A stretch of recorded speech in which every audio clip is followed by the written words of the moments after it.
Assalamualaikum warahmatullahi wabarakatuh. Selamat datang kembali di channel YouTube Dunia Beda, tempat di mana takdir bisa berbalik dalam sekejap mata. Namaku Naya. Dan ini adalah kisah tentang hari di mana aku dipaksa mengenakan gaun pengantin untuk menggantikan kakakku sendiri yang kabur. Hari di mana nyawaku ditukar untuk melunasi hutang keluarga. Mereka pikir ini adalah akhir penderitaanku. Tapi mereka tidak tahu. Ini baru saja dimulai.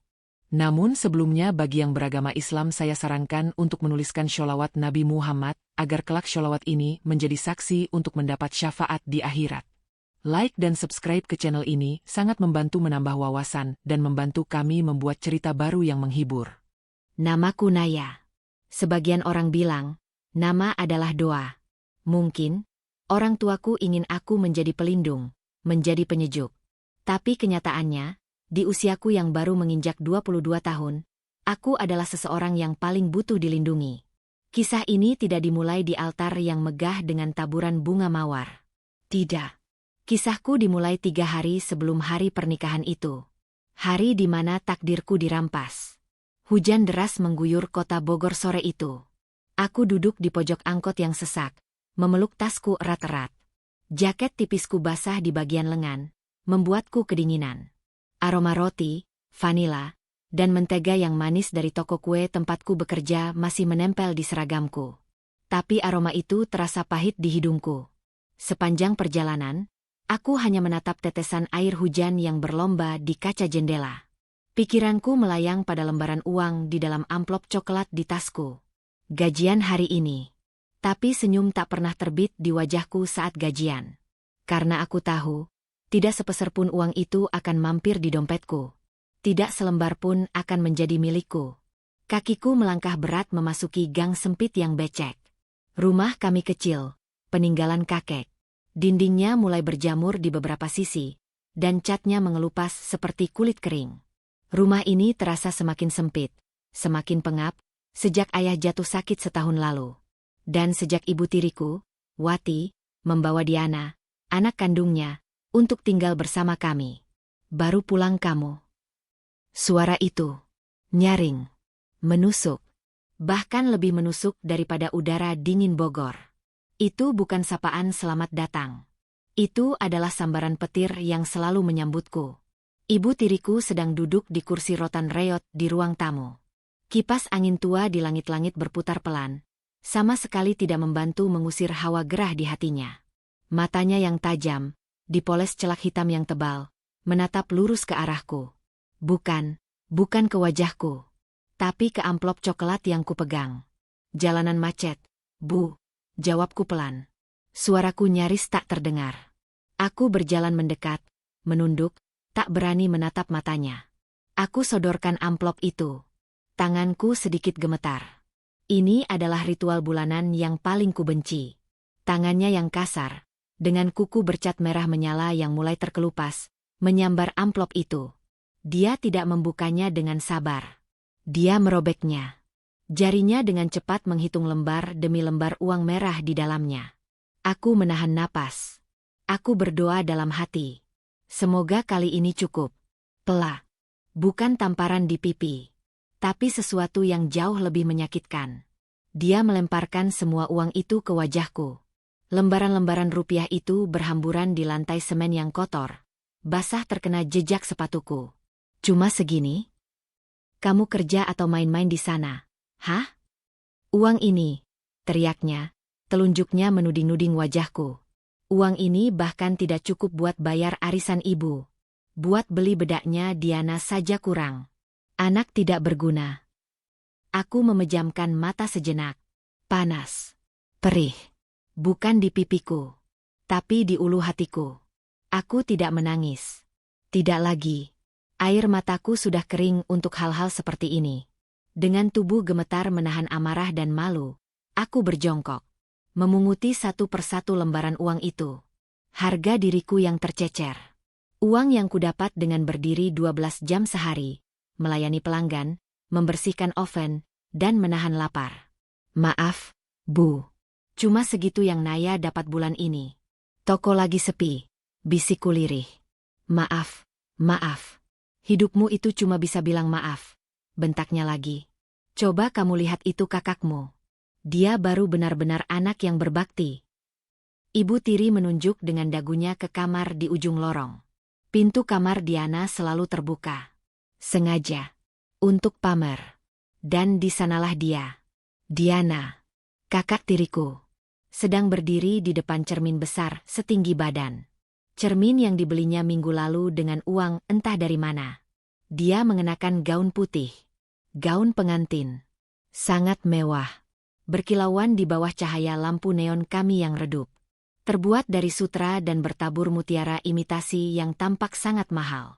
Aduh, ibu. Ini sempit banget deh di bagian dada. Nggak nyaman, rengek Diana. Suaranya dibuat-buat manja.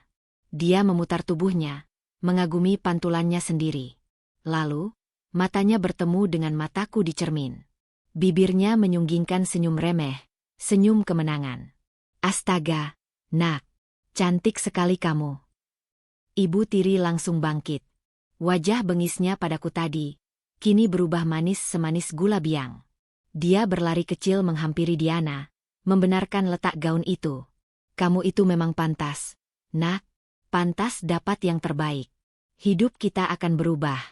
Nggak kayak. Dia melirikku lagi, yang masih berjongkok di lantai. Nggak kayak pembantu yang cuma bisa bawa uang receh. Diana tertawa. Tawa melengking yang menyakitkan telinga. Ya iyalah, Bu. Calon suamiku itu kan bos SPBU.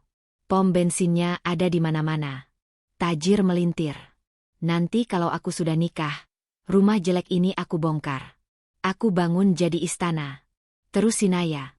Dia menatapku tajam lewat cermin. Kamu nanti bagian bersih-bersih toilet istanaku. Ya? Tenang. Aku baik kok. Gajimu aku naikin dikit. Aku hanya diam. Aku mengepalkan tanganku erat. Kuku jariku menancap di telapak tangan. Aku menelan ludah yang terasa seperti menelan serpihan kaca. Di balik keheningan yang menyakitkan itu, aku mendengar suara lain. Suara batuk. Batuk yang tertahan, tapi menyiratkan rasa sakit yang dalam. Itu suara ayah. Aku segera bangkit. Mengabaikan sisa uang yang belum terambil. Aku berlari kecil ke kamar di sebelah dapur. Kamar sempit tanpa jendela, pengap, dan beraroma obat. Ayahku terbaring di sana. Di kasur tipis di lantai. Tubuhnya kurus kering. Hanya tinggal tulang berbalut kulit. Selimut tipis menutupi kakinya. Penyakit jantung dan komplikasi paru-paru telah merenggut semua kekuatannya setahun terakhir ini. Dia satu-satunya alasanku bertahan di rumah ini. Naya sudah pulang, nak? Suara ayah parau, nyaris berbisik. Sudah, ya. Aku segera meraih gelas berisi air putih di meja samping tempat tidurnya, membantunya duduk dan minum. Punggungnya terasa begitu rapuh di tanganku. Ayah sudah minum obat. Sudah. Ayah menatapku dengan mata sayu. Mata yang dulu selalu bersinar penuh canda, kini redup. Selalu ada rasa bersalah yang begitu besar di matanya setiap kali dia menatapku. Kamu dengar mereka. Aku hanya bisa mengangguk pelan. Tak sanggup bersuara. Bibirku keluh. Naya. Ayah meraih tanganku. Tangannya terasa dingin dan gemetar. Maafkan ayah, nak. Maafkan ayah. Ayah nggak salah apa-apa, bisikku. Aku berusaha tersenyum, walau aku tahu senyumku pasti terlihat lebih buruk dari tangisan. Ayah salah, isak tangisnya mulai terdengar. Air mata mengalir di pipi tirusnya. Ayah yang membuat kamu menderita. Seandainya ayah sehat, seandainya ayah masih kuat, ayah pasti bisa melindungi kamu dari ibu tirimu. SSSTT. Ayah. Jangan bicara begitu. Naya nggak apa-apa. Naya kuat. Aku mengusap air matanya. Padahal air mataku sendiri sudah mendesak ingin keluar. Kamu harus tahu yang sebenarnya. Naya. Ayah menatapku tajam. Tatapannya seolah mengunci mataku. Mengumpulkan sisa-sisa tenaganya untuk mengatakan sesuatu yang berat. Pernikahan Diana lusa. Itu bukan pernikahan biasa. Aku mengerutkan kening. Jantungku tiba-tiba berdebar tidak karuan. Maksud ayah. Keluarga kita. Ayah. Dia berhenti sejenak, menarik napas yang terdengar berat. Ayah punya hutang besar, nak. Duniaku serasa berhenti berputar. Hutang? Hutang pada rentenir. Lanjut ayah, suaranya semakin bergetar. Banyak sekali. Untuk biaya pengobatan ayah dulu. Ayah pinjam tanpa sepengetahuan kamu. Ayah pikir ayah bisa membayarnya. Tapi ayah salah. Berapa? Yah? Tanyaku ngeri. Ayah menggeleng. Banyak. Mereka datang seminggu yang lalu. Waktu kamu kerja. Mereka mengancam akan menyita rumah ini. Rumah satu-satunya peninggalan kakekmu. Mereka mengancam akan mencelakai ayah. Air di paruku terasa membeku. Aku tidak bisa bernapas. Rentenir. Ancaman. Ibu tirimu, dia yang mencari jalan keluar. Lanjut ayah, menatap langit-langit kamar yang kusam. Dia yang panik. Dia yang bernegosiasi dengan mereka. Dia menjodohkan Diana dengan bos SPBU itu. Namanya Reno. Ayah tidak tahu siapa dia. Ayah belum pernah bertemu. Tapi dia setuju. Dia setuju untuk melunasi semua hutang kita, sebagai ganti pernikahan itu. Duniaku tidak hanya berhenti. Duniaku hancur. Lebur. Jadi, pernikahan mewah yang selalu dibanggakan Diana itu. Gaun indah yang sedang dicobanya itu. Semua itu adalah pernikahan bayar hutang. Diana, si putri manja yang sombong itu, dijual oleh ibunya sendiri untuk menyelamatkan kami. Perasaanku campur aduk. Ada sedikit rasa kasihan pada Diana, yang mungkin tidak tahu apa-apa. Tapi perasaan itu segera hilang. Yang ada hanya rasa takut. Sesuatu terasa sangat tidak beres. Kenapa seorang bos SPBU kaya raya mau melunasi hutang keluarga miskin? Hanya untuk menikahi Diana? Apa yang mereka sembunyikan? Naya.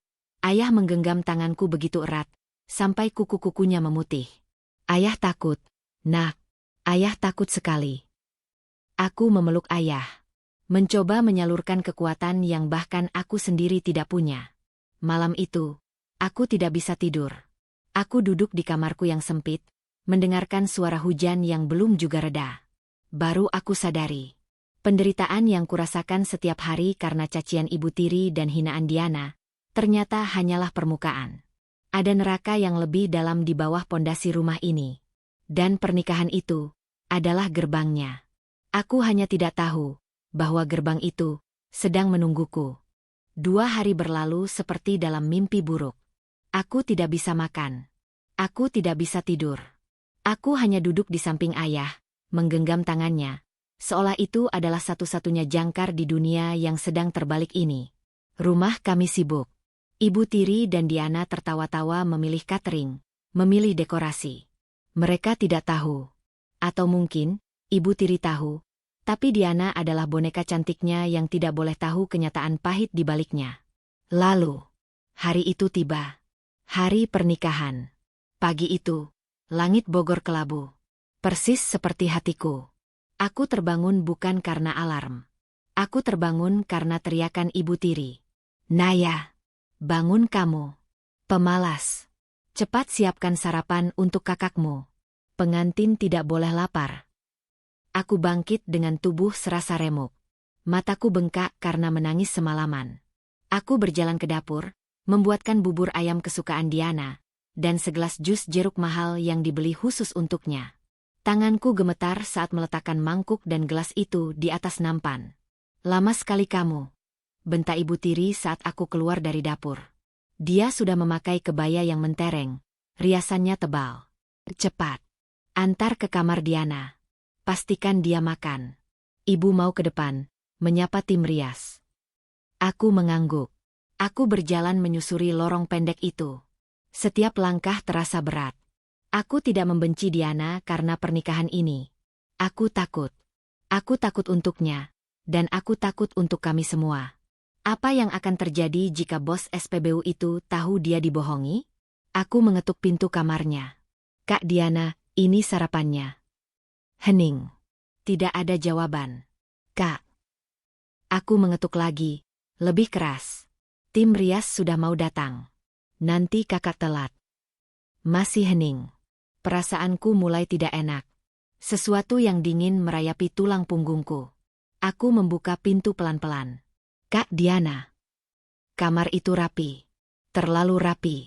Tempat tidurnya masih licin. Spraynya tidak kusut. Jendela kamar terbuka lebar.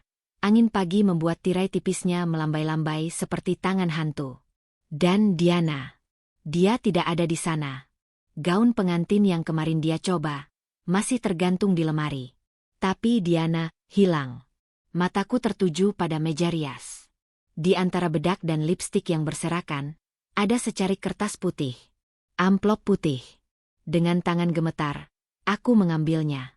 Itu bukan surat. Itu hanya selembar kertas yang disobek dari buku catatan. Tulisannya terburu-buru. Ibu. Aku kabur.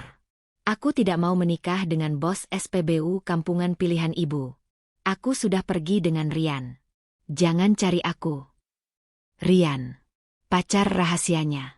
Pria yang sering kudengar berteleponan mesra dengannya tengah malam. Nampan di tanganku bergetar hebat. Mangkuk bubur dan gelas jus itu jatuh. Praaang. Suara pecahan keramik dan kaca memecah keheningan pagi itu. Naya. Apa yang kamu lakukan? Aku menoleh. Ibu tiri sudah berdiri di ambang pintu. Matanya melotot marah melihat pecahan di lantai. Ada apa ini? Kamu sengaja mau merusak hari bahagia kakakmu, ya? Aku tidak bisa bicara.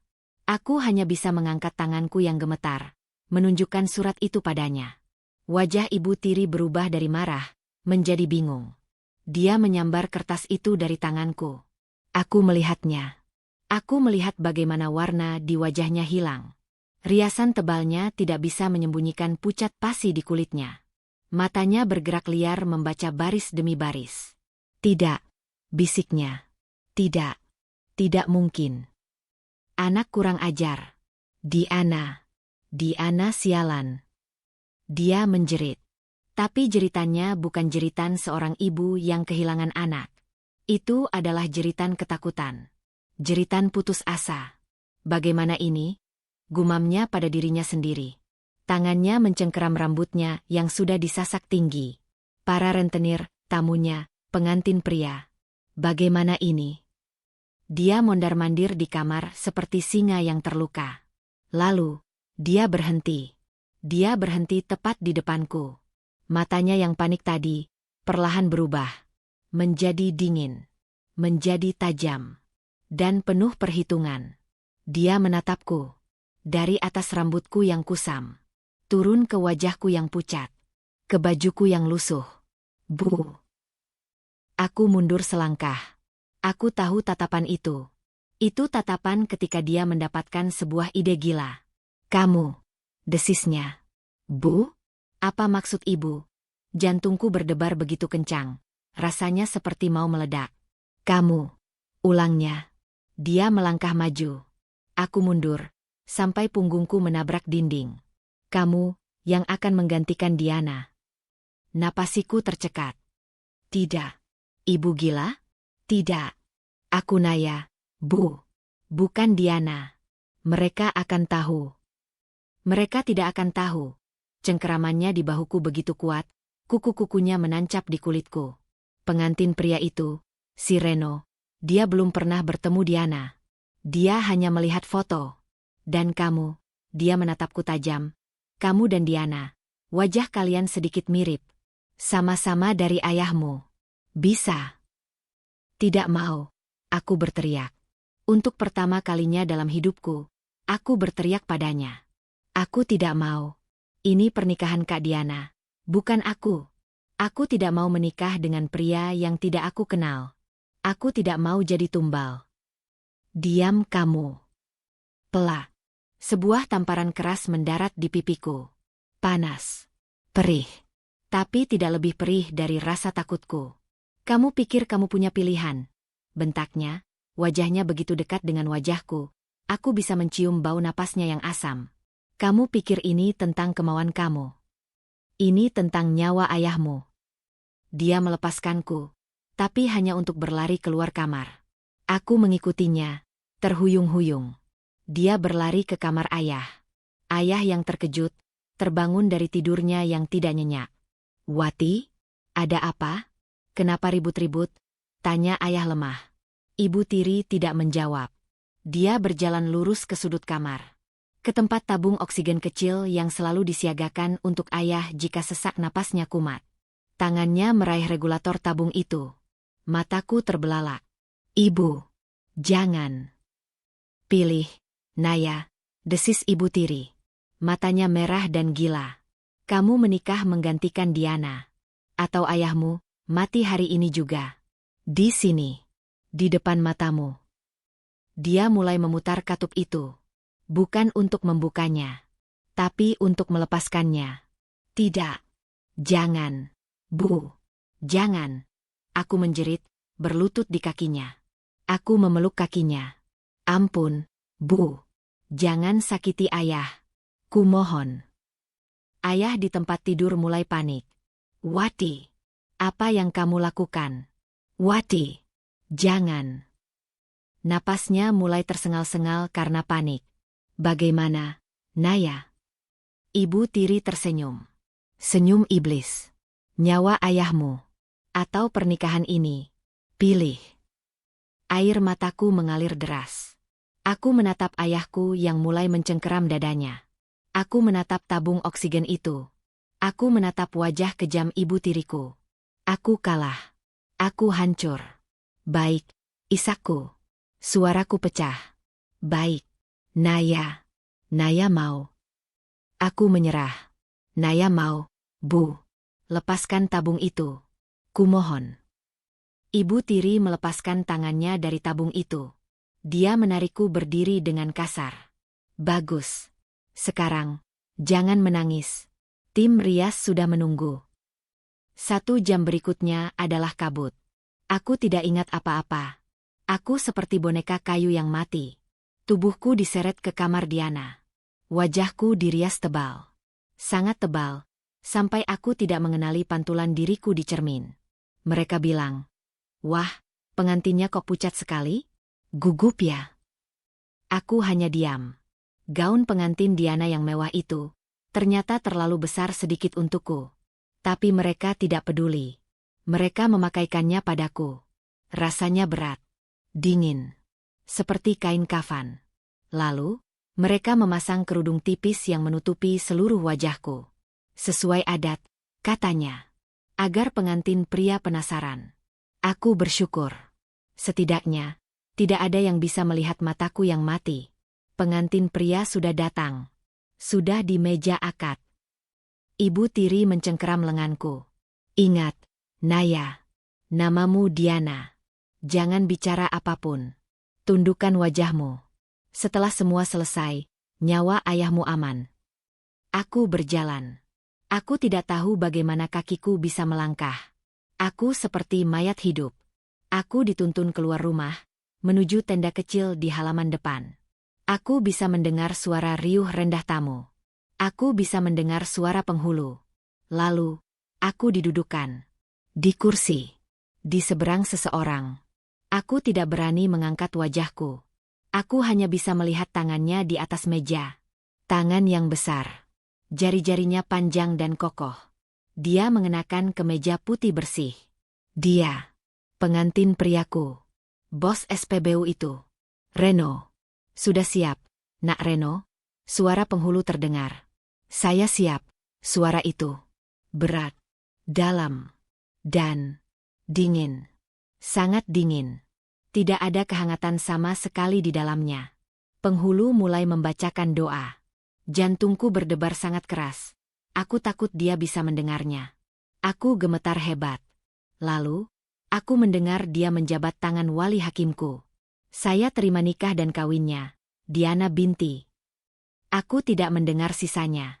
Telingaku berdengung. Dengan mas kawin tersebut, dibayar tunai. 1 tarikan napas. Lancar. Tegas. Tanpa keraguan. Bagaimana para saksi? Sah. Sah. Alhamdulillah. Suara, sah, itu, terdengar seperti palu godam yang menghantam kepalaku. Seperti paku terakhir yang ditancapkan di peti matiku. Silakan pengantin wanita mencium tangan suaminya. Seseorang mendorong bahuku pelan. Aku, seperti robot, mengulurkan tanganku yang gemetar. Tangan dingin itu menyambutku. Aku menyentuh punggung tangannya dengan bibirku yang kaku. Sekarang, pengantin pria boleh membuka kerudung istrinya. Ini dia. Saatnya. Dia akan tahu. Dia akan melihatku.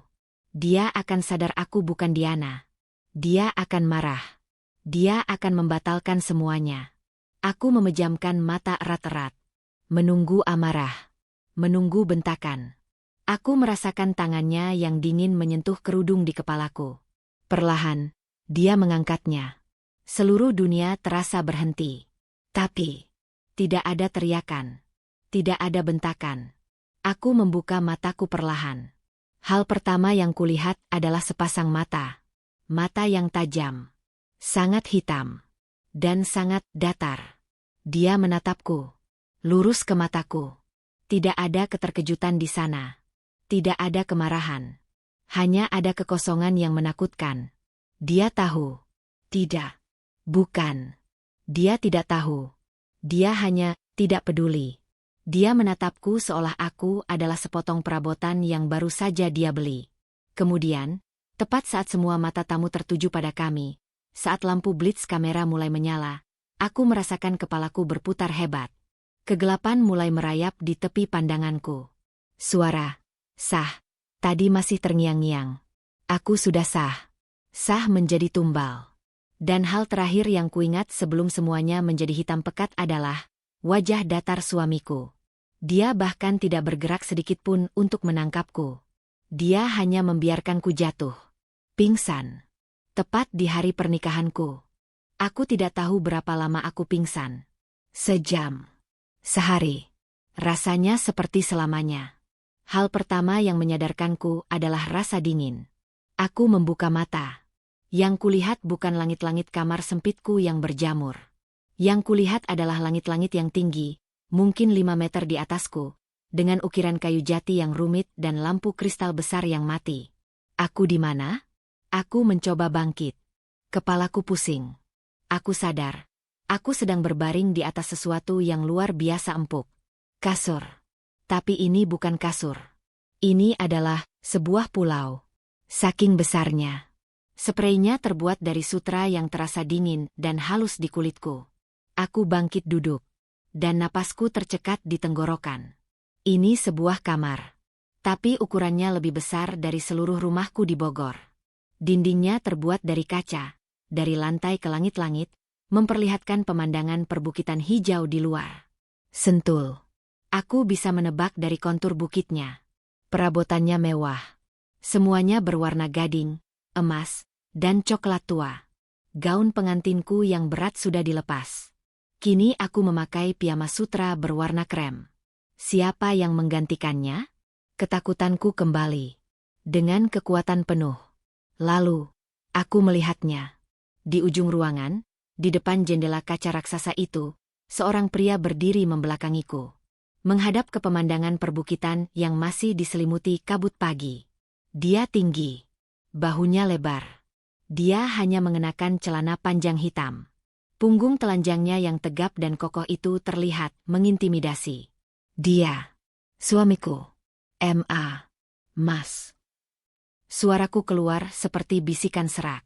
Dia tidak bergerak. Tapi aku tahu dia mendengarku. Aku di mana? Ayahku. Di mana ayahku? Tanyaku.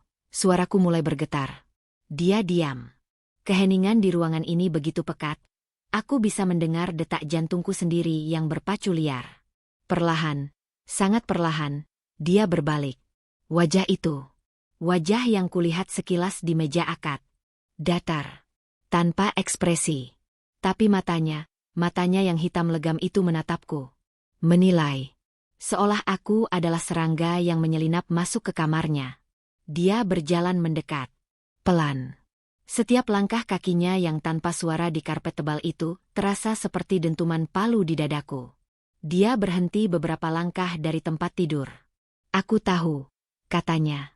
Suaranya. Dalam. Berat. Dan dingin. Sedingin es di puncak gunung. Tahu apa? Tanyaku. Aku tahu kamu bukan Diana. Duniaku berhenti berputar untuk kedua kalinya. Dia tahu. Sejak kapan dia tahu? B. Bagaimana? Dia tersenyum. Tapi itu bukan senyuman. Itu adalah seringai tipis yang tidak mencapai matanya.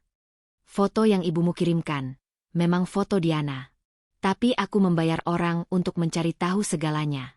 Aku tahu kakakmu seorang penjudi. Aku tahu dia punya pacar rahasia. Dan aku tahu, matanya menajam, tepat jam 5 pagi tadi, dia kabur dari rumah. Aku terkesiap. Dia tahu semuanya. Lalu kenapa Mas tetap melanjutkan pernikahan ini? Tanyaku, tidak mengerti. Karena ibumu, jawabnya dingin, memberiku penawaran yang lebih baik. Dia bilang, Diana mungkin cantik, tapi anak tiriku jauh lebih penurut. Dia akan jadi budakmu jika kamu mau. Ambil dia. Asal hutang kami lunas. Perutku mual. Ibu tiri, dia menjualku. Dia benar-benar menjualku. Air mata yang sejak kemarin kutahan, akhirnya tumpah. Aku menangis. Bukan tangisan diam. Tapi isak tangis yang meledak, yang berasal dari ketakutan, keputusasaan, dan rasa sakit yang tak tertahankan. Tolong. Aku memohon padanya.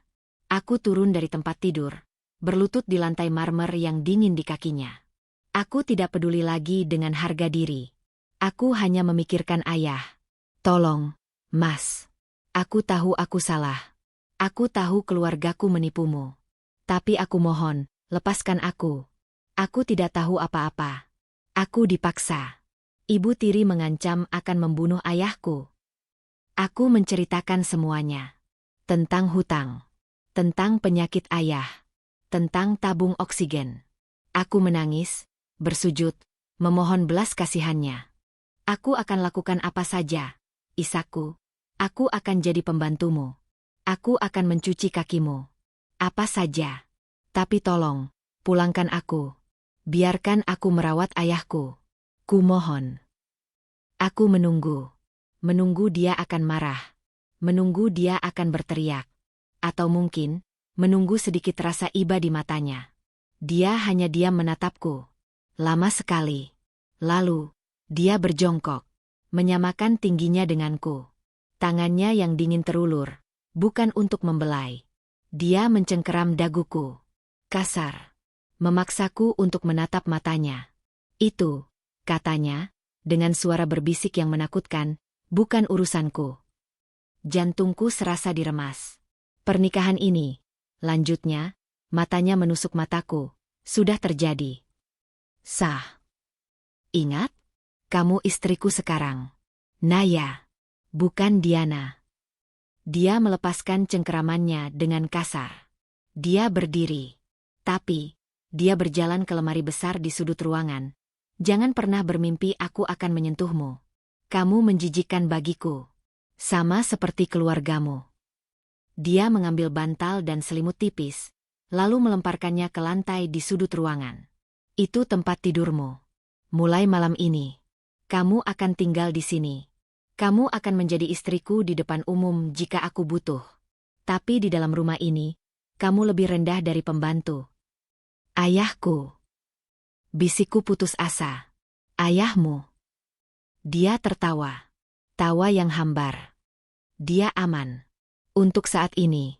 Selama kamu, dia menunjukku, bersikap baik. Nurut. Paham. Aku hanya bisa mengangguk lemas. Air mataku sudah kering. Yang tersisa hanya kekosongan. Hari-hari berikutnya adalah neraka dalam sangkar emas. Rumah itu, lebih tepatnya istana, adalah penjaraku. Aku tidak diizinkan keluar. Bahkan ke taman depan. Aku tidak punya ponsel. Semua alat komunikasi dirampas. Reno, suamiku, jarang di rumah. Dia pergi pagi-pagi sekali, pulang larut malam. Dan saat dia di rumah, dia tidak pernah bicara padaku. Dia menganggapku tidak ada. Tapi aku mulai melihat keanehan. Ini bukan rumah bos SPBU. Ini adalah istana milik seorang raja. Para pelayan di rumah ini tidak seperti pelayan biasa. Mereka berseragam rapi. Dan mereka semua takut padaku. Atau lebih tepatnya, Mereka diperintahkan untuk tidak bicara padaku. Lalu, ada para penjaga. Pria-pria berbadan tegap, berpakaian hitam, selalu berdiri di setiap sudut rumah. Ini bukan penjaga keamanan. Ini pengawal pribadi. Suatu sore, aku sedang membersihkan teras belakang, pekerjaan yang sengaja diberikan Reno padaku. Aku mendengar salah satu pengawal itu sedang menelepon. "Siap, Pak. Tuan muda masih dalam perjalanan." Beliau bilang, semua aset Wijaya Group di Kalimantan harus dibekukan sore ini juga. Tuan muda? Wijaya Group? Nama itu rasanya tidak asing. Seperti nama yang sangat besar, yang sering kudengar di berita ekonomi, yang sering kulihat logonya di gedung-gedung pencakar langit di Jakarta. Jantungku mulai berdebar lagi. Tapi kali ini, bukan karena takut. Karena curiga. Aku mulai mencari tahu. Diam-diam. Saat Reno tidak ada, saat para pelayan lengah, Reno memiliki satu ruangan yang selalu terkunci. Ruang kerjanya. Letaknya di lantai 3, terisolasi. Tidak ada yang boleh masuk. Keinginanku untuk tahu, lebih besar dari rasa takutku. Aku harus tahu, siapa sebenarnya pria yang menikahiku ini. Kesempatan itu datang seminggu kemudian. Pagi itu Reno pergi dengan terburu-buru. Wajahnya tampak marah. Dia membanting pintu depan. Dan entah bagaimana, mungkin karena terburu-buru, seorang pelayan meninggalkan segugus kunci di meja konsol dekat ruang kerja itu. Tanganku gemetar. Aku mengambil kunci itu. Ada banyak kunci. Aku mencoba satu persatu. Kunci kelima. Klik. Pintu berat itu terbuka. Aku masuk. Dan aku melupakan cara bernapas. Ruangan itu adalah pusat komando. Penuh dengan layar monitor, peta, dan satu dinding penuh dengan papan tulis putih yang berisi diagram-diagram rumit, nama-nama perusahaan, dan angka-angka miliaran rupiah. Ini bukan ruang kerja bos SPBU. Ini ruang kerja seorang CEO. Mataku tertuju pada meja kayu besar di tengah ruangan. Di sana, ada beberapa bingkai foto. Aku mendekat. Foto pertama. Jantungku serasa melorot. Itu foto Reno. Tapi, dia tersenyum. Senyum yang tulus, hangat. Senyum yang tidak pernah kulihat. Dia sedang merangkul seorang wanita tua di kursi roda, yang juga tersenyum bahagia. Di belakang mereka, ada sebuah plakat besar. Peresmian Panti Jompo Wijaya Group. Donasi penuh oleh Ibu Larasati Wijaya. Wijaya Group. Lagi. Lalu aku melihat foto kedua. Sebuah foto formal. Reno, dengan setelan jas yang sangat mahal, sedang berjabat tangan dengan beberapa pria lain. Dan aku mengenal salah satu pria itu. Darahku serasa membeku di pembuluh darahku. Kakiku lemas. Pria itu. Pria yang tersenyum di sebelah Reno. Pria yang tampak hormat pada suamiku. Dia adalah rentenir yang datang ke rumahku. Pria yang mengancam akan membunuh ayahku. Semuanya terhubung. Hutang ayah. Ancaman rentenir. Pernikahan yang tiba-tiba. Penggantian pengantin. Semuanya bukan kebetulan. Semuanya sudah diatur. Sudah tahu, istriku. Suara dingin itu datang dari belakangku. Aku berbalik perlahan. Tubuhku kaku. Reno berdiri di ambang pintu. Dia tidak tampak marah karena aku masuk tanpa izin. Wajahnya tenang. Mengerikan. Dan di bibirnya, ada senyum tipis yang sama. Senyum sinis yang kulihat di meja akad. "Selamat datang," katanya, melangkah masuk ke ruangan dan menutup pintu di belakangnya. Di permainan yang sebenarnya. Udara di dalam ruangan itu terasa membeku. Seketika. Jauh lebih dingin dari lantai marmer di bawah lututku. Suara pintu yang tertutup di belakangnya terdengar seperti palu hakim yang mengetuk, memutuskan nasibku. Aku masih di sana. Mematung. Bingkai foto di tanganku terasa berat, sedingin es. Dia. Suamiku. Reno. Dia berjalan melewatiku. Seolah aku hanya bagian dari perabotan. Dia tidak terburu-buru. Dia melonggarkan dasi yang tidak dia pakai saat di rumah. Dia duduk di kursi kulitnya yang besar. Di balik meja kayunya yang megah. Dia meletakkan kedua tangannya di atas meja. Saling bertautan. "Kamu." Suaraku keluar. Gemetar. Lebih mirip desisan napas yang ketakutan. Siapa kamu? Reno menatapku. Tatapan yang sama. Datar. Kosong. Tapi kali ini, ada sesuatu yang lain di sana. Sesuatu yang tersembunyi jauh di dalam matanya yang hitam. Kemenangan? Tidak. Bukan. Ini lebih seperti kepuasan yang dingin. Aku? Dia bertanya. Seolah itu adalah pertanyaan paling konyol di dunia. Aku adalah suamimu. Naya. Reno Wijaya. Wijaya Group. Bisikku. Aku teringat logo-logo di gedung-gedung Jakarta. Perusahaan raksasa yang bisnisnya ada di mana-mana. Konstruksi, pertambangan, properti. Dan bos SPBU, tanyaku bodoh. Dia tersenyum sinis. Hobi kecil. Kebetulan ibu tirimu yang bodoh itu percaya. Dia pikir, bos SPBU adalah puncak kekayaan. Jantungku berdebar sangat kencang. Dan dia. Aku menunjuk foto di tanganku. Foto dengan rentenir itu. Kenapa dia bersamamu? Pria itu, dia yang mengancam ayahku. Pria itu, kata Reno, bersandar di kursinya.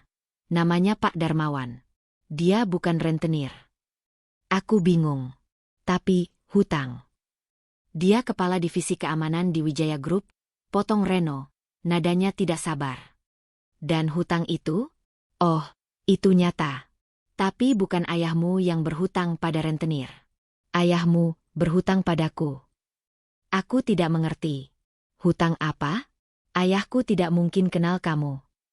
Reno tertawa. Kali ini, tawa itu benar-benar keluar. Tawa yang kering, hambar, dan penuh dengan kebencian. Oh, dia kenal. Dia mungkin sudah lupa. Tapi aku tidak pernah lupa. Tidak, satu hari pun. Dia berdiri. Dia berjalan ke dinding kaca raksasa di belakangnya. Menatap perbukitan Sentul yang disinari matahari sore. 15 tahun yang lalu, Naya, suaranya berubah. Menjadi lebih dalam. Lebih gelap. Penuh dengan racun. Di sebuah jalan sepi di puncak. Ada sebuah kecelakaan. Tabrak lari. Aku masih belum mengerti. Kenapa dia menceritakan ini? Seorang wanita. Lanjutnya, suaranya bergetar. Untuk pertama kalinya, aku mendengar emosi di sana. Amarah. Seorang wanita sedang mengendarai mobilnya, hendak pulang. Tiba-tiba, dari arah berlawanan, sebuah mobil jeep tua melaju kencang. Menghantamnya. Keras sekali. Dia berbalik menatapku. Matanya. Ya Allah, matanya merah. Pengemudi mobil jeep itu tidak berhenti. Dia tidak menolong. Dia dan wanita yang bersamanya, mereka kabur. Mereka lari. Meninggalkan wanita itu di sana. Terjepit. Hancur. Sendirian. Wanita itu, suaranya pecah. Selamat. Tapi dia lumpuh. Dari pinggang ke bawah. Selama 15 tahun. Dia berjalan ke meja. Dia mengambil bingkai foto yang tadi kupegang. Foto dia bersama wanita di kursi roda itu. Wanita itu, bisiknya, adalah ibuku. Larasati Wijaya. Napasiku tercekat. Ibumu. Dan kamu tahu, matanya kini menatapku lekat. Mengunciku. Siapa pengemudi mobil jeep pengecut itu? Jangan. Kumohon jangan. Dia adalah pria yang sangat kamu sayangi. Pria yang kamu panggil ayah. Tidak. Aku berteriak. Aku tidak peduli lagi pada rasa takutku. Kamu bohong. Ayahku bukan orang seperti itu. Dia sakit-sakitan. Dia lemah. Dia tidak mungkin. Dia tidak selemah itu 15 tahun yang lalu, bentak Reno. Untuk pertama kalinya, dia berteriak. Suaranya menggema di ruangan. Dia tidak lemah saat dia kabur dengan wanita simpanannya. Wanita yang sekarang jadi ibu tirimu. Duniaku hancur. Bukan lagi retak. Tapi hancur berkeping-keping. Ayah. Dan ibu tiri. Tidak mungkin. Isakku. Itu tidak mungkin. Ayahku mencintai ibuku. Ibuku sudah meninggal. Ibumu meninggal karena sakit hati, potong Reno lagi. Ayahmu berselingkuh dengan Wati, si ibu tirimu itu, jauh sebelum ibumu meninggal. Mereka berdua. Di mobil itu. Mereka yang menghancurkan ibuku. Dan mereka kabur. Aku terduduk di lantai. Aku tidak bisa lagi menahan berat tubuhku. Kakiku lemas. Aku bersumpah. Reno berjalan mondar-mandir di depanku, seperti seekor harimau yang siap menerkam. Aku bersumpah di samping tempat tidur ibuku. Aku akan menemukan mereka. Aku akan membuat mereka membayar. Tepat saat mereka merasa aman. Tepat saat mereka pikir, Allah sudah melupakan dosa mereka. Aku butuh bertahun-tahun, katanya, tapi aku menemukannya. Aku menemukan ayahmu, si Burhan, bersembunyi di Bogor. Sakit-sakitan, miskin. Dan si Wati, menikmatinya, menjual anak tirinya. Permainan itu mulai terlihat jelas. Jadi, hutang itu. Aku yang membuatnya, kata Reno dingin. Aku yang membuat ayahmu meminjam uang. Aku yang mengirim Pak Darmawan, menyamar sebagai rentenir paling kejam. Aku yang menekan mereka. Aku yang memberi mereka satu-satunya jalan keluar. Pernikahan, bisikku ngeri. Ya, pernikahan. Rencanaku, dia berjongkok di depanku lagi, tatapannya sedingin es, adalah menikahi Diana, anak kesayangan Wati. Aku akan membuatnya bergantung padaku. Aku akan membuat seluruh keluarga kalian memujaku. Dan pelan-pelan, aku akan menghancurkan kalian. Satu persatu.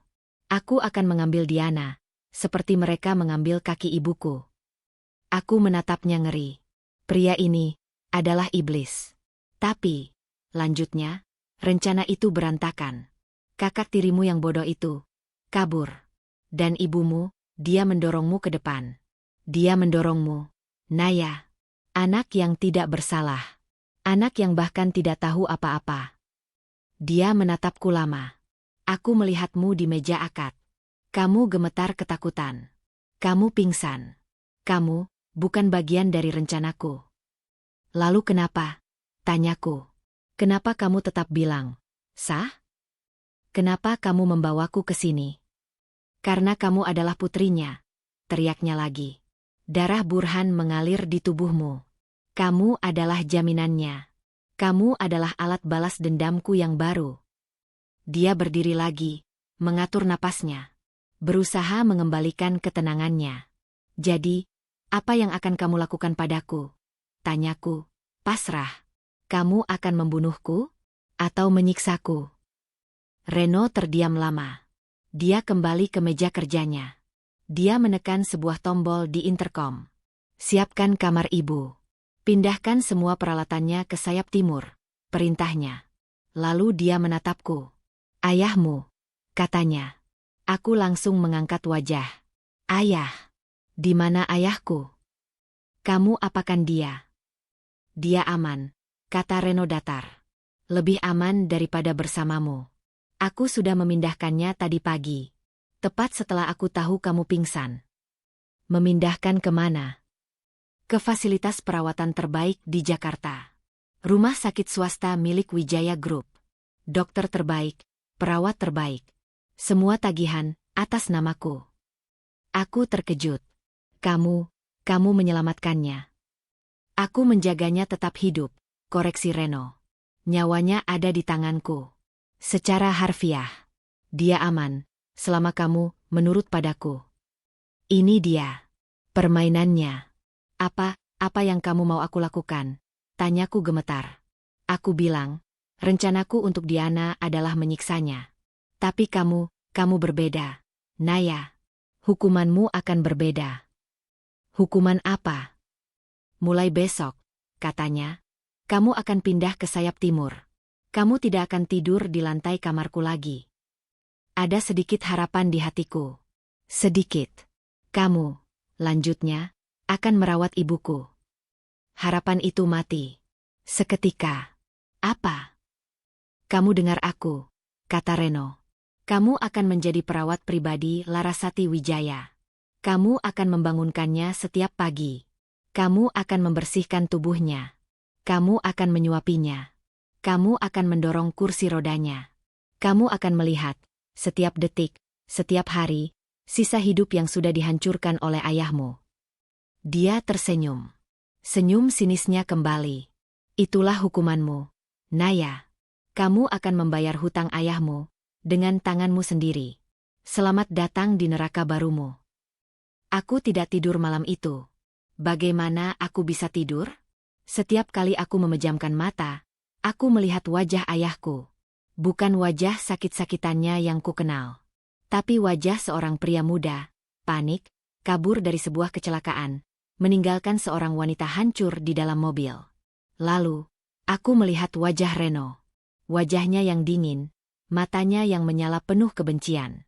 Dan aku melihat foto itu. Wajah Larasati Wijaya. Wajah wanita di kursi roda, yang tersenyum tulus di samping putranya. Wanita yang hidupnya dirampas oleh ayahku. Kemewahan kamar ini, kasur empuk di bawahku, selimut sutra yang membungkusku, semuanya terasa seperti duri. Ini bukan sangkar emas lagi. Ini adalah peti mati yang mewah. Jam 5 pagi, pintu kamarku diketuk. Bukan ketukan pelan, tapi gedoran kasar. Keluar. Itu suara Reno. Aku bangkit. Tubuhku kaku. Kepalaku pusing. Aku masih memakai piyama sutra yang sama. Saat aku membuka pintu, dia sudah berdiri di sana. Siap. Mengenakan setelan kerja yang rapi. Dia menatapku dari atas ke bawah. Tatapan jijik. Para pelayan akan memindahkan barang-barangmu. Ikut aku.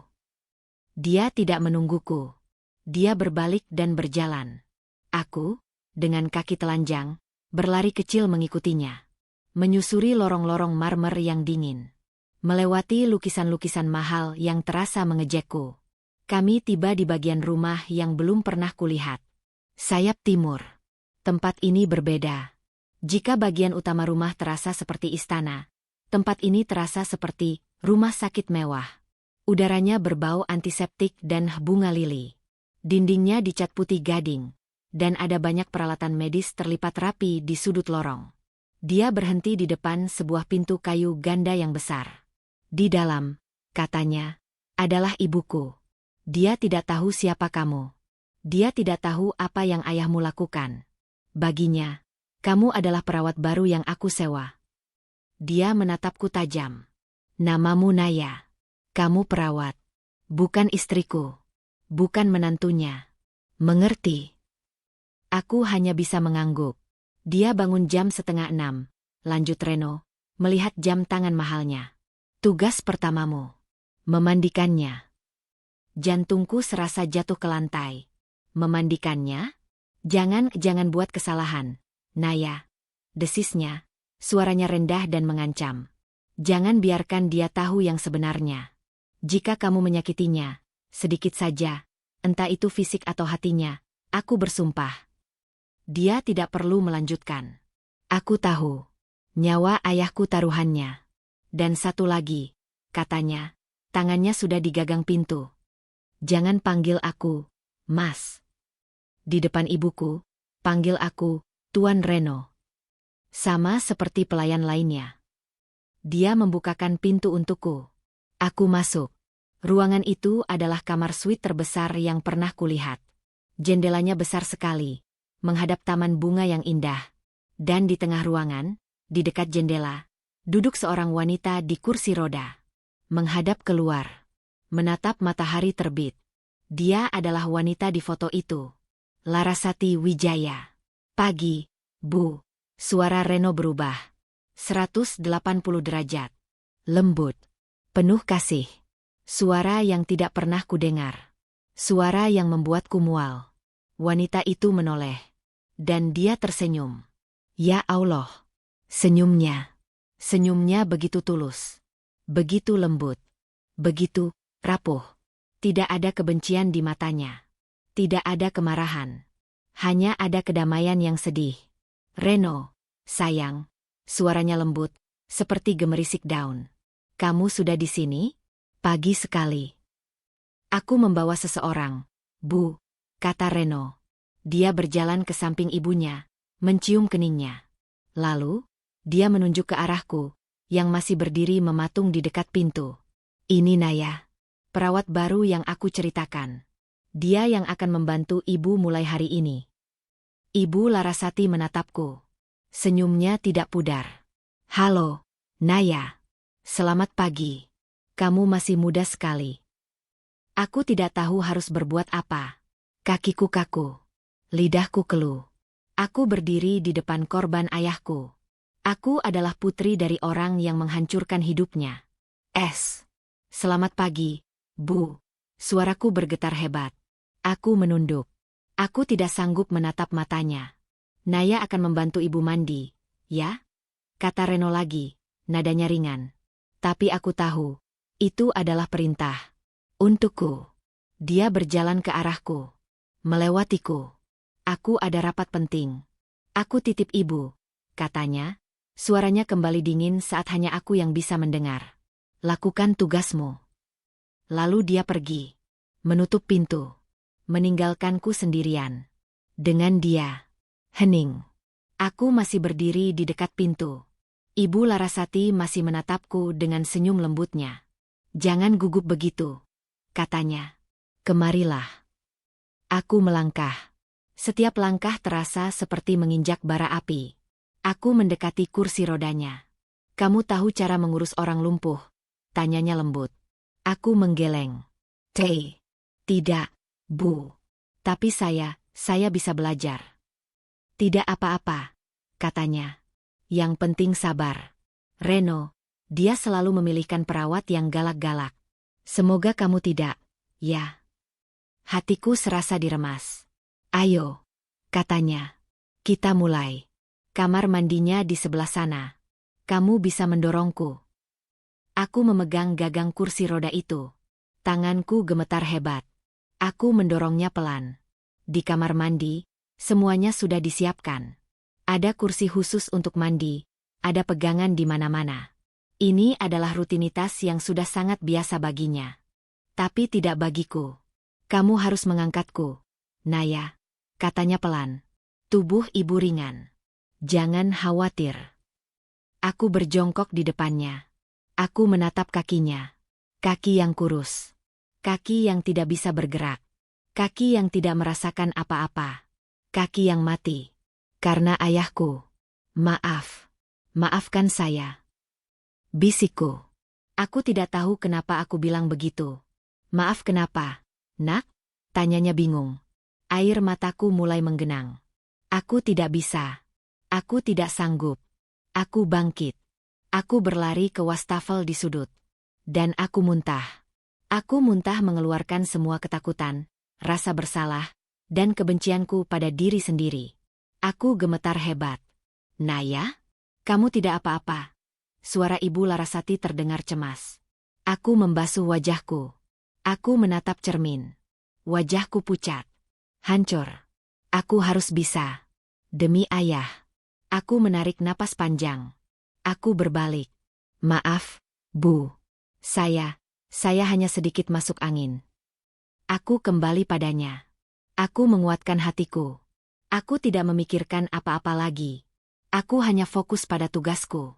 Aku mengangkatnya. Tubuhnya memang ringan. Sangat ringan. Rapuh. Aku mendudukannya di kursi mandi. Aku melepaskan piyamanya. Dan aku melihatnya. Di punggungnya. Bekas luka. Panjang. Mengerikan. Bekas luka operasi yang tak terhitung jumlahnya. Aku menyalakan shower air hangat. Aku mengambil sabun. Tanganku masih gemetar. Aku mulai membersihkan tubuhnya. Tubuh yang tidak berdaya. Aku membersihkan punggungnya, melewati bekas luka itu. Aku membersihkan kakinya. Kakinya yang dingin, yang tidak merespon sentuhanku sama sekali. Ibu Larasati hanya diam. Memejamkan mata. Aku menangis. Aku menangis tanpa suara. Air mataku bercampur dengan air shower. Aku menyabuni tubuhnya sambil menangis. Ini adalah hutang darah. Dan aku sedang mencicilnya. Dengan air mataku. Dengan rasa bersalahku. Kenapa kamu menangis, Nak? Suara lembut itu menyentakkanku. Aku buru-buru menyeka air mataku. Tidak, Bu, elakku. Ini hanya kena air. Dia membuka matanya. Menatapku. Tatapan yang lembut, tapi menembus. Kamu mengingatkanku pada seseorang, katanya pelan. Aku membantunya memakai jubah handuk. Mengangkatnya kembali ke kursi roda. Mendorongnya kembali ke kamar. Aku mengeringkan tubuhnya. Memakaikan lotion. Menyisir rambutnya yang tipis tapi masih hitam. Sepanjang waktu itu, dia hanya menatapku. Dengan tatapan yang tidak bisa ku mengerti. Saat aku selesai, dia meraih tanganku. Tangannya yang hangat menggenggam tanganku yang dingin dan gemetar. Kamu bukan perawat, kan? Tanyanya pelan. Darahku serasa berhenti mengalir. Dia tahu.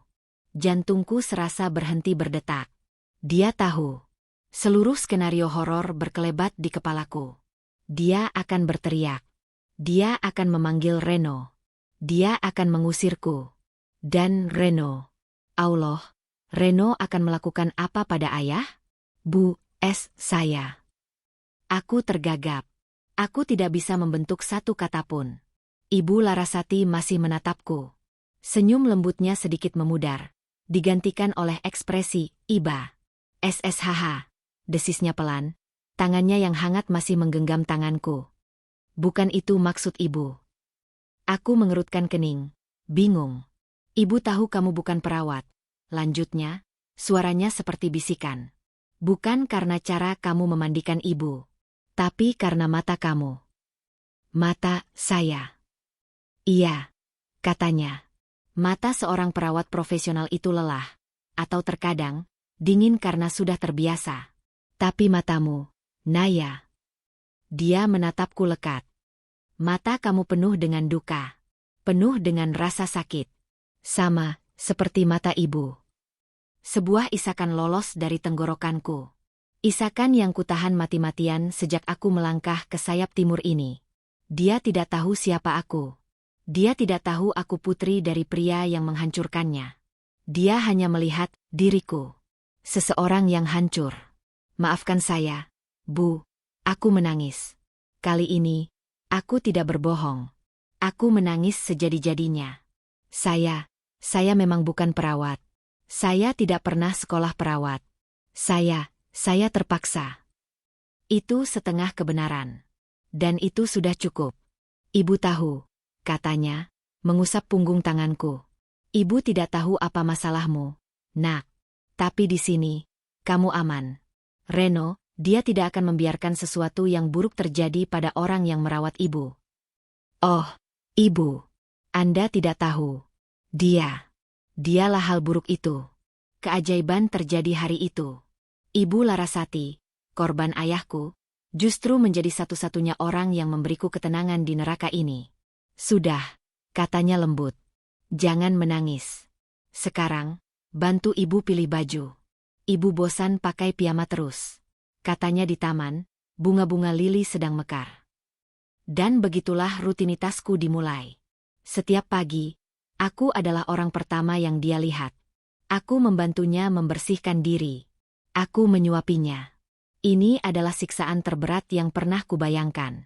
Setiap suapan bubur hangat yang masuk ke mulutnya, rasanya seperti aku sedang menelan paku. Saat aku menyuapinya, aku teringat ayahku. Yang juga sakit. Yang juga butuh disuapi. Yang sekarang, entah bagaimana kabarnya di rumah sakit yang dijanjikan Reno. Naya, kamu melamun lagi. Suara Ibu Larasati membuyarkan lamunanku. Siang itu, aku sedang mendorong kursi rodanya di taman. Taman itu luar biasa indah. Bunga-bunga impor berwarna-warni mekar di mana-mana. Maaf, Bu. Ibu tadi bilang apa? Ibu bilang, kamu sudah makan? Tanyanya. Aku menggeleng. Belum, Bu. Nanti saja. Tidak boleh begitu, omelnya lembut. Nanti kamu sakit.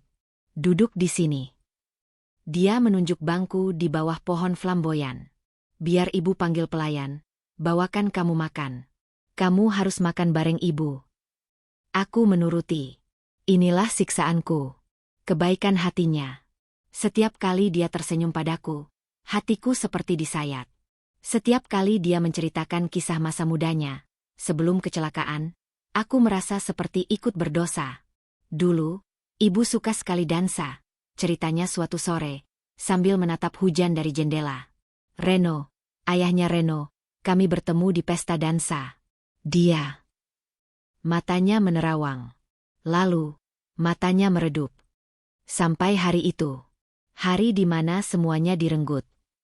Aku hanya bisa diam. Menggenggam tanganku erat-erat. Aku ingin berteriak. Aku ingin bilang, maafkan ayahku.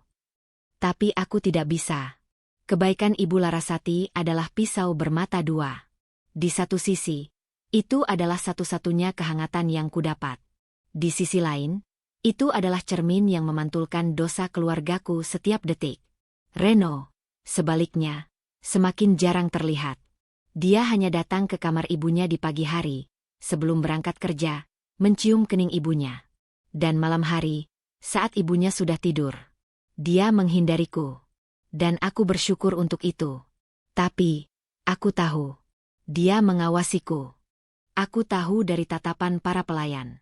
Aku tahu dari para penjaga berjas hitam yang tiba-tiba muncul di tikungan koridor saat aku sedang sendirian. Reno tidak memberiku hukuman fisik. Dia tidak menyentuhku. Dia memberiku hukuman yang lebih kejam. Dia membiarkanku terikat dengan korbannya. Lalu, suatu sore, semuanya berubah. Aku sedang membacakan buku puisi untuk Ibu Larasati di teras taman. Cuaca cerah. Ibu Larasati tampak sangat senang. Aku membacakan puisi karya Sapardi. Dan entah kenapa, aku membuat nada suaraku sedikit lucu saat membacanya. Dan Ibu Larasati tertawa. Bukan senyum lembut, tapi tawa lepas. Tawa yang renyah, yang sudah lama sekali tidak terdengar. Naya, kamu ini, katanya, menyeka air mata di sudut matanya. Kamu lucu sekali. Ibu sudah lupa kapan terakhir kali ibu tertawa seperti ini. Hatiku menghangat. Untuk sepersekian detik, aku lupa siapa aku. Aku lupa di mana aku. Aku hanya Naya, yang sedang menghibur seorang ibu. Ibu senang? Tanyaku, ikut tersenyum. Sangat. Senang sekali, rupanya. Suara dingin itu.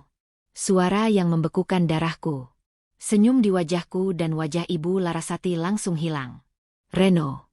Dia berdiri di ambang pintu taman. Mengenakan setelan kerjanya yang mahal. Wajahnya, aku tidak bisa membacanya. Keras. Datar. Tapi matanya tertuju padaku. Tajam. Penuh amarah yang tertahan. Dia tidak suka. Dia tidak suka melihat ibunya tertawa. Bersamaku. Reno. Sayang, kamu sudah pulang.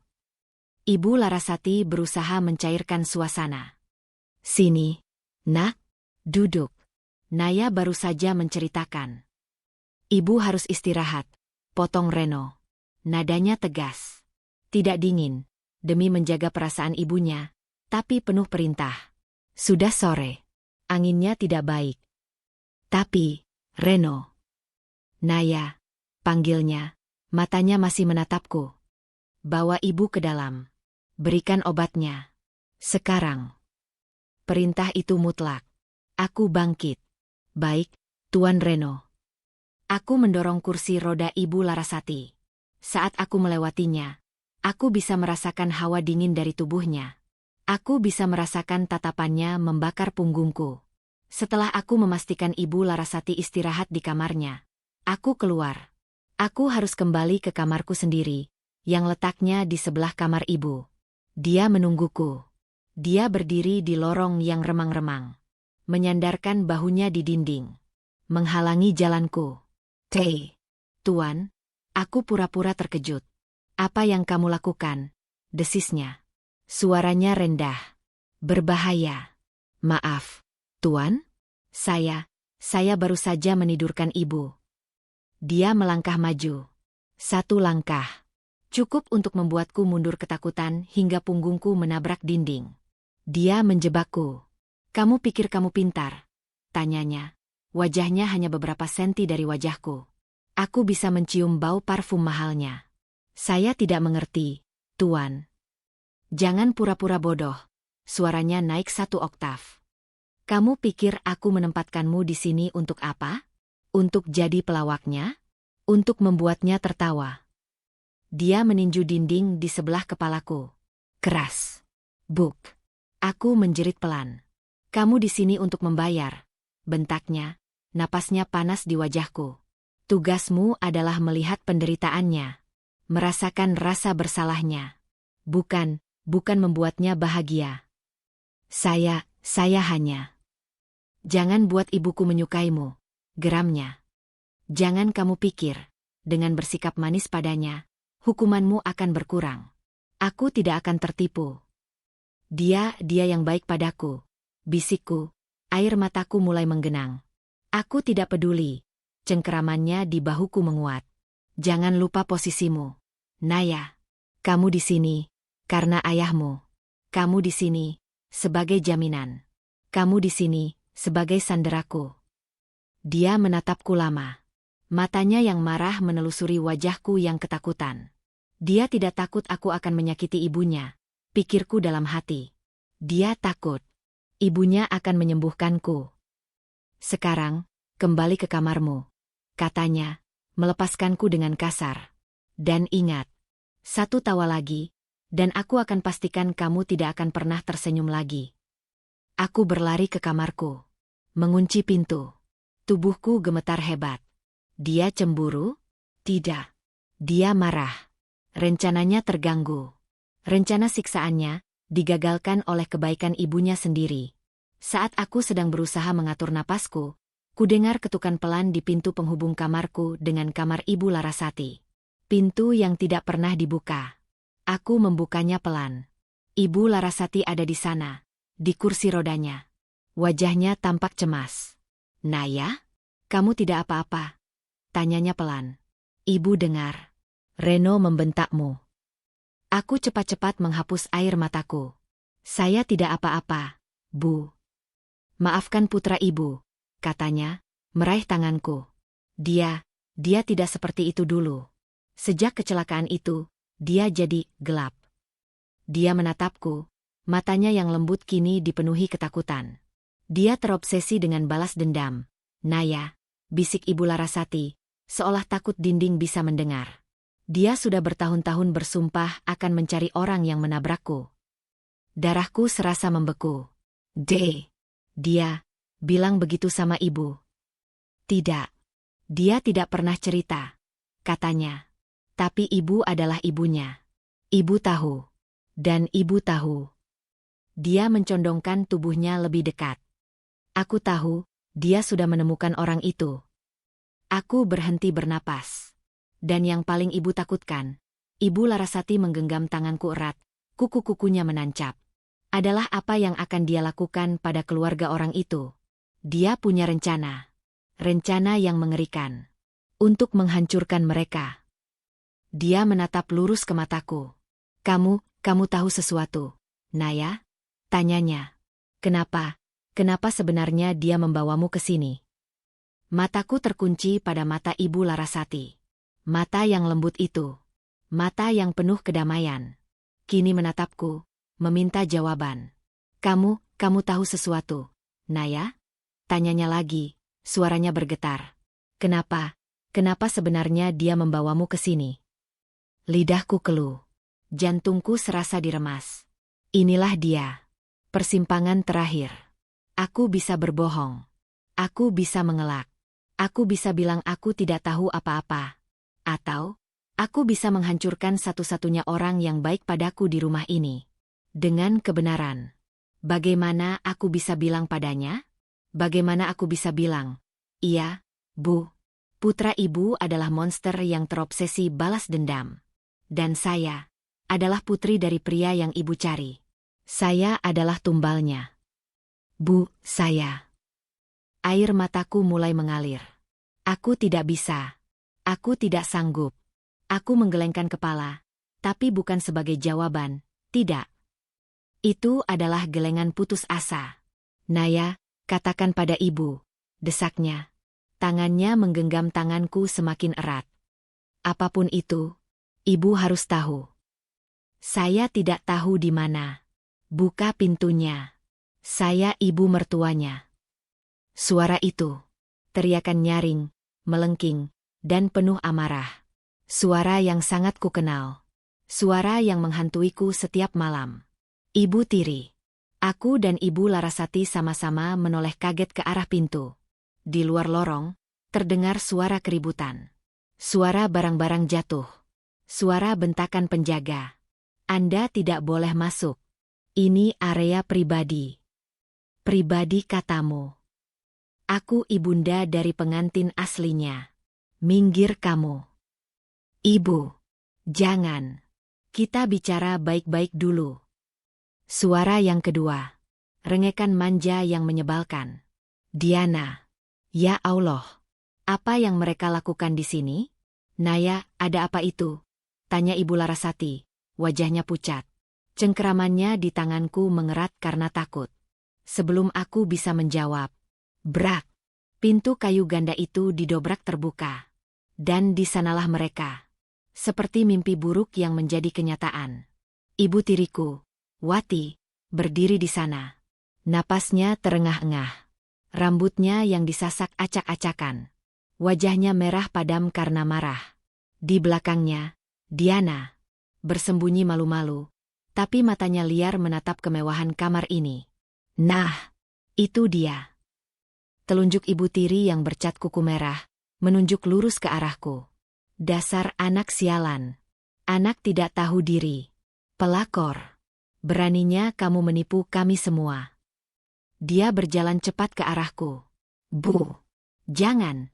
Aku berdiri, secara refleks melindungi Ibu Larasati di belakangku. Minggir kamu. Dia mendorongku. Tapi aku tidak bergerak. Kamu pikir kamu siapa? Hah? Merebut calon suami kakakmu. Kamu bilang dia bos SPBU kampungan. Tapi apa ini? Istana. Dan kamu menikmatinya sendirian. Ibu, pergi dari sini. Bu, kataku gemetar. Pergi. Enak saja. Ini tempat anakku. Ini tempat Diana. Diana akhirnya maju. Dengan gaun terbaiknya, dia mencoba tersenyum manis, walau gagal. Permisi, Nyonya, katanya pada Ibu Larasati. Maaf ya, ada salah paham. Saya Diana. Saya pengantin yang sebenarnya. Ibu Larasati menatap mereka berdua. Bingung. Takut. Siapa kalian? Tanya Ibu Larasati. Saya Wati, Bu. Ibu mertuanya Reno. Dan ini Diana, istri Reno yang asli. Yang ditipu oleh anak pembantu ini. Apa yang terjadi di sini? Suara itu. Dingin. Membeku. Semua orang menoleh. Reno. Dia berdiri di ambang pintu. Di belakangnya, dua penjaga berjas hitam yang wajahnya sudah lebam-lebam. Tampak malu. Wajah Reno. Aku belum pernah melihat wajah seperti itu. Tenang. Tapi lebih menakutkan dari apapun. Seperti lautan sebelum badai tsunami. Reno. Sayang. Akhirnya kamu datang. Ibu tiriku berlari. Berusaha memeluk Reno. Sayang. Kamu harus tahu. Wanita ini, dia menunjukku. Naya ini, dia menipu kita semua. Dia bilang kamu jelek, miskin. Makanya Diana sempat ragu. Tapi sekarang kami tahu. Kami tahu kamu CEO Wijaya Group. Kamu kaya raya. Sayang. Dan ini Diana. Dia sudah kembali untukmu. Reno tidak bergerak. Dia membiarkan ibu tiri mengoceh. Matanya tidak menatap ibu tiri. Matanya tertuju pada ibunya. Yang kini menatap Wati dengan ekspresi yang aneh. Wati. Bisik Ibu Larasati. Ibu tiriku berhenti bicara. Iya, Bu. Ibu kenal saya. Ibu Larasati menatap wajah Wati. Lama. Sangat lama. Wajahnya yang pucat, menjadi semakin pucat. 15 tahun lalu. Bisik Ibu Larasati. Suaranya bergetar hebat. Di puncak. Mobil jeep, hujan. Wajah ibu tiriku langsung berubah. Dari serakah. Menjadi panik. Apa maksudmu? Aku tidak mengerti. Kamu, kata Ibu Larasati, tangannya menunjuk. Gemetar. Wajahmu. Aku ingat wajahmu. Kamu wanita yang ada di mobil itu. Wanita yang kabur, yang meninggalkanku. Ibu Tiri mundur selangkah. Matanya melotot ngeri. Tidak. Tidak mungkin. Dan pengemudinya. Ibu Larasati menoleh padaku. Tatapannya penuh kengerian. Pengemudinya? Ayahmu. Inilah akhirnya. Seluruh ruangan hening. Hanya terdengar isak tangisku. Aku tidak bisa bicara. Aku hanya bisa mengangguk pelan. Maafkan. Ayah saya. Bu. Ibu Larasati menjerit. Jeritan tertahan. Jeritan seorang ibu yang hatinya hancur. Bukan karena kecelakaannya, tapi karena kebohongan putranya. Diana tidak mengerti apa-apa. Ada apa ini? Kecelakaan apa? Ibu. Ayah. Naya. Mas Reno. Reno. Dia masih diam. Tapi dia tersenyum. Senyum sinisnya yang paling mengerikan. Selamat datang di pesta, Wati, kata Reno. Kamu datang di saat yang paling tepat. Reno. Apa ini? Ibu Tiri panik. Kamu tahu. Aku tahu. Reno tertawa. Tawa yang menggema di ruangan mewah itu. Aku yang mengatur semuanya. Hutang itu. Penjodohan itu. Semuanya, teriak Reno. Wajah tenangnya pecah. Berganti dengan topeng kemarahan yang selama ini dia sembunyikan. Aku bersumpah akan menghancurkan kalian. Dan kalian bodoh sekali. Kalian berjalan lurus masuk ke perangkapku. Ibu Tiri dan Diana terhuyung mundur. Dan kamu, Naya, dia menatapku. Kamu adalah bonus yang tidak kuduga. Tumbal yang paling sempurna. Putri dari musuhku, merawat ibuku. Siksaan yang puitis, bukan? Reno. Itu suara Ibu Larasati. Menjerit. Penuh amarah. Cukup. Cukup. Ini yang kamu lakukan. Kamu menggunakan ibu untuk balas dendam. Kamu menyiksa gadis ini. Reno terkejut. Dia tidak menyangka ibunya akan marah padanya. Bu, aku melakukan ini untuk ibu. Bukan, teriak Ibu Larasati. Kamu melakukan ini untuk dirimu sendiri. Kebencianmu. Kamu sama saja seperti mereka. Kamu menghancurkan hidup orang yang tidak bersalah. Reno terdiam. Terdiam oleh kata-kata ibunya. Ibu Tiri melihat kesempatan. Dengar itu. Kamu sudah gila. Reno. Ayo, Diana. Kita pergi. Pria ini gila. Pergi. Suara Reno kembali dingin. Tidak ada yang boleh pergi. Dia mengambil ponselnya. Pak Darmawan. Bawa tim Anda ke sayap timur. Sekarang. Para tersangka sudah lengkap. Tersangka. Ibu Tiriku menjerit. Pintu terbuka lagi. Pak Darmawan. Si rentenir. Masuk. Tapi kali ini, dia tidak sendirian. Dia bersama 2 orang berseragam polisi. Wati, kata Reno. 15 tahun tabrak lari. Meninggalkan korban hingga lumpuh. Dan yang terbaru, dia melirik Ibu Tiriku dan Diana. Penipuan, pemerasan, dan percobaan menjual anak di bawah ancaman, menggunakan saya sebagai korban. Saya punya rekamannya. Wajah Ibu Tiri dan Diana menjadi putih seperti kapur. Tidak. Reno. Sayang. Aku cinta sama kamu. Diana berteriak. Bawa mereka. Perintah Reno dingin. Para petugas memegang tangan Ibu Tiri dan Diana. Naya. Ini semua gara-gara kamu. Aku sumpahi hidupmu hancur. Kamu tidak akan bahagia. Tidak akan. Teriakan Ibu Tiriku menggema di lorong. Semakin lama semakin jauh. Hening. Sekarang, hanya tinggal kami bertiga. Aku, Reno, dan Ibu Larasati. Aku masih menangis. Ibu Larasati juga menangis. Reno berdiri mematung. Kemarahannya hilang. Balas dendamnya selesai. Tapi yang tersisa di wajahnya hanya kekosongan. Dia menang. Tapi dia terlihat seperti orang yang paling kalah di dunia. Ibu, katanya pelan. Ibu Larasati tidak menjawab. Dia hanya menggelengkan kepala. Air matanya terus mengalir. Lalu, Ibu Larasati mengulurkan tangannya. Bukan pada Reno. Padaku. Kemari, nak, katanya. Aku berjalan pelan. Aku berlutut di samping kursi rodanya. Dia memelukku. Dia, korban ayahku, memelukku. Maafkan putra ibu, Naya. Maafkan dia. Aku menangis di pelukannya. Tangisan yang membersihkan. Reno hanya berdiri di sana. Menonton. Menonton tawanannya, dipeluk oleh korbannya. Hari itu, aku masuk ke rumah ini sebagai pengantin pengganti. Sebagai tumbal. Sebagai jaminan. Tapi siapa sangka bos SPBU yang dingin itu, ternyata adalah seorang putra yang hancur karena balas dendam. Dan siapa sangka, aku, tawanannya, yang dipaksa merawat lukanya, justru menjadi satu-satunya orang yang melihat permainannya berakhir. Dia menatapku. Di atas kepala ibunya. Matanya yang sedingin es. Untuk pertama kalinya, aku melihat sesuatu di sana. Bukan cinta. Bukan penyesalan. Tapi, kekalahan. Permainan balas dendamnya telah selesai. Tapi permainan takdirku, dan takdirnya, sepertinya baru saja dimulai.